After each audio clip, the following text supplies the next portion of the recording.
मत्ती 3 का 1 से 17। उन दिनों में यूहन्ना बपतिस्मा देने वाला आकर यहूदियों के जंगल में ये प्रचार करने लगा, मन फिराओ क्योंकि स्वर्ग का राज्य निकट आ गया है। यह वही है जिसकी चर्चा यशायाह भविष्यवक्ता के द्वारा की गई। जंगल में एक पुकारने वालों का शब्द हो रहा है कि प्रभु का मार्ग तैयार करो, उसके सड़कें सीधे करो। यह यूहन्ना ऊँट के रोम का वस्त्र पहने था और आपने कमर में चमड़े की कटिबंध बांधे हुए था। उसका भोजन टिड्डियाँ और वन मधु था।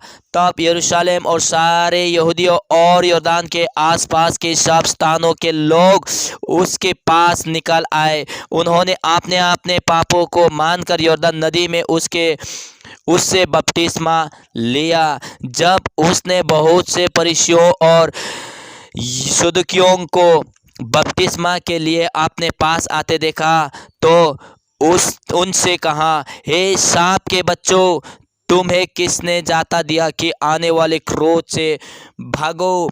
इसलिए मन फिराओ के योग्य फल लाओ और आपने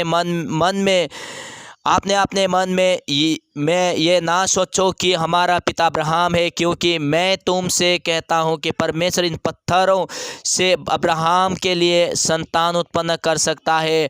आप कुल्हाड़ा पेड़ों की जड़ पर रखा हुआ है, इसलिए जो पेड़ अच्छा फल नहीं लाता वो काटा और आग में झोंका जाता है। मैं तो पानी से तुम्हें मन फिराओ का बपतिस्मा देता हूँ, हालेलुया। परंतु जो मेरे बाद आने वाला है वो मुझसे शक्तिशाली है, मैं उसके जूते उठाने के योग्य नहीं। वह तुम्हें पवित्र आत्मा और आग से बपतिस्मा देगा, हालेलुया।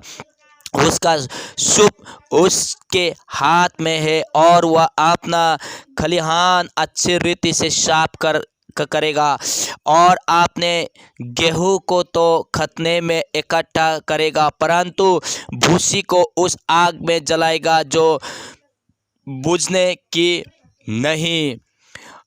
उस समय यीशु गलील से यरदन के किनारे यूहन्ना के पास उससे बपतिस्मा लेने आया, परंतु यूहन्ना यह कहकर उससे रोकने लगा, मुझे तो तेरे हाथ से बपतिस्मा लेने की आवश्यकता है और तू मेरे पास आया है। यीशु ने उसको यह उत्तर दिया, आप तो ऐसा ही होने दे, क्योंकि हमें इसी रीति से सब धार्मिकता को पूरा करना उचित है।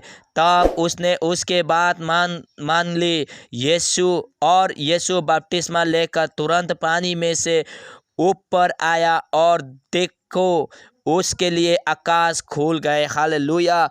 और उसने परमेश्वर के आत्मा को कबूतर के समान उतरते और अपने ऊपर आते देखा। और देखो यह आकाशवाणी हुई, ये मेरे प्रिय पुत्र है जिससे मैं अत्यंत प्रसन्न हूँ, हालेलुया। यूहन्ना के पुस्तक 3:3। यीशु ने उसको उत्तर दिया, मैं तुझसे सच सच कहता हूँ, यदि कोई नए सिरे से ना जन्मे तो परमेश्वर के राज्य देख नहीं सकता। यूहन्ना 3:5। यीशु ने उत्तर दिया, मैं तुझसे सच सच कहता हूँ, जब तक कोई मनुष्य जल और आत्मा से ना जन्मे तो वो परमेश्वर के राज्य में प्रवेश नहीं कर सकता। रोमी 6:1-11। तो हम क्या कहें, क्या हम पाप करते रहे कि अनुग्रह बहुत हो? कदापि नहीं। हम जब पाप के लिए मर गए तो फिर आगे को उसमें कैसे जीवन बिताए?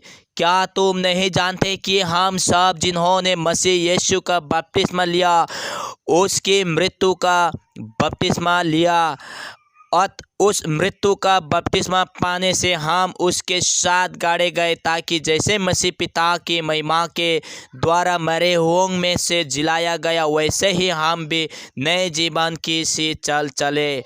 क्योंकि यदि हम उसके मृत्यु की समानता में उसके साथ जुट गए हैं तो निश्चय उसके जी उठने की समानता में भी जुट गए जुट जाएंगे। हम जानते हैं कि हमारा पुराना मनुष्य उसके साथ क्रूस पर चढ़ाया गया ताकि पाप का शरीर व्यर्थ हो जाए और हम आगे को पाप के दासता में ना रहे, क्योंकि जो मर गया वो पाप से छुटकारा धर्मी ठहरा क्योंकि ठहरा। इसलिए यदि हम मसीह के साथ मर गए तो हमारा विश्वास यही है कि उसके साथ जी गए थे, क्योंकि ये जानते हैं कि मसीह मरे हुओं में से जी उठकर फिर मरने का नहीं, उस पर फिर मृत्यु की प्रभुता नहीं होने की, क्योंकि वह जो मर गया तो पाप के लिए एक ही बार मर गया, परंतु जो जीवित है तो परमेश्वर के लिए जीवित है। हालेलुया।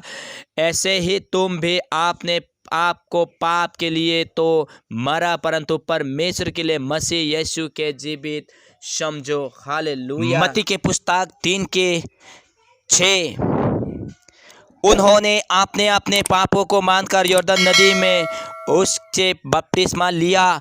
मत्ती 3:8 इसलिए मन फिराव के योग्य फल लाओ। मत्ती 3:11 मैं तो पानी से तुम्हें मन फिराव का बपतिस्मा देता हूँ।